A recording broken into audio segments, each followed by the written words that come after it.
Hey, how's it going guys? Welcome to our review of Ghost of Tsushima, available exclusively on PS4. We'll tell you everything you need to know before you play, but before I do, make sure to hit subscribe and the notification bell for more videos like this every single week. You're not gonna wanna miss it.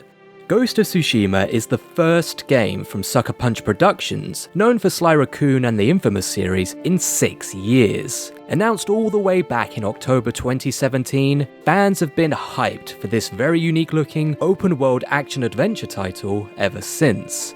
Set in feudal Japan and inspired by the first Mongol invasion of the 13th century, you play as Jin Sakai, a noble-born samurai warrior sent to defend your home island of Tsushima. Faced against a ferocious, more advanced army, you have to abandon your honorable ways and become the Ghost, someone not afraid to get their hands dirty and employ underhanded tactics to ensure victory. Exploring the dichotomy between tradition and the greater good is something that sounds really interesting on paper, if nothing else. But with a unique premise and all the hype in the world behind it, is Ghost of Tsushima any good? Watch on to find out.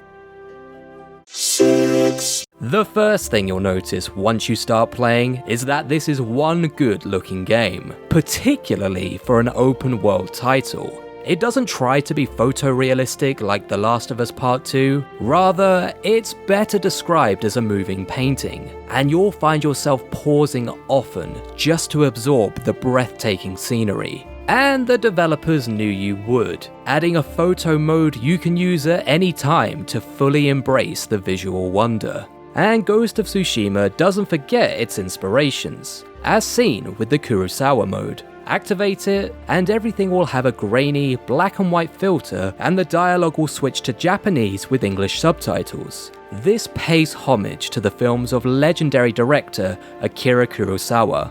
The pleasing visuals are complemented by several features designed to help keep you immersed in the world. You can strip away the heads-up display to basically nothing, and the guiding wind mechanic is a great way of holistically including a waypoint feature. In fact, the only criticism I can lodge against the visuals is the lack of a camera lock when in combat. It's not a huge deal, and you'll quickly learn to live with it, but it's a bit of a pain in the early stages. But when it comes to combat, fortunately, it's as deep as we could have hoped. You'll start off fairly limited, with only a heavy and light strike to execute. But as you progress, you'll learn more stances that are useful in various combat situations.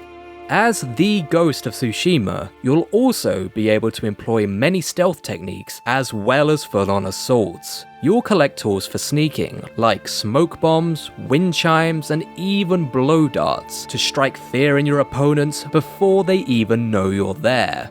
This variety will allow for plenty of experimentation, and will require several playthroughs to exhaust all the options available. But if you are planning on replaying the game, strap in for the long haul, as you might be there for a while. While the main campaign only takes about 13 hours, doing all the side missions will easily take you over the 40-hour mark. And these side objectives are really rich and varied, rather than mere fetch quests. This isn't a game that forces you towards the end. Instead, it's happy to let you meander around the world at your own pace. However, it's this main story campaign that proves to be the biggest letdown. I can forgive the factual inaccuracies. Samurais may not have really had a strict code of honor, but it works for the sake of artistic license. Yet, for a premise so unique, it's disappointing to see it's far too po-faced and derivative. There's nothing new for you to sink your teeth into, and I had much more fun exploring the world on my own than completing the missions themselves. The only other thing that's worth noting is there is a little bit of open world jank, but with a game of this size, it was almost inevitable. Fortunately, these moments proved to be few and far between, and nothing compared to the lovable dumpster fires that are Bethesda titles. To wrap up, Ghost of Tsushima is a hugely enjoyable game, and a fitting swan song for the PS4. It's dripping with style and variety, and is one of the best open worlds to explore in gaming. It really is at its best when following your own path, rather than the one the game sets. And there's enough to discover that you can spend several hours just doing that. But what did you think of Ghost of Tsushima? Let us know in the comments below, and don't forget to like, share and subscribe for more videos every single week. See you next time!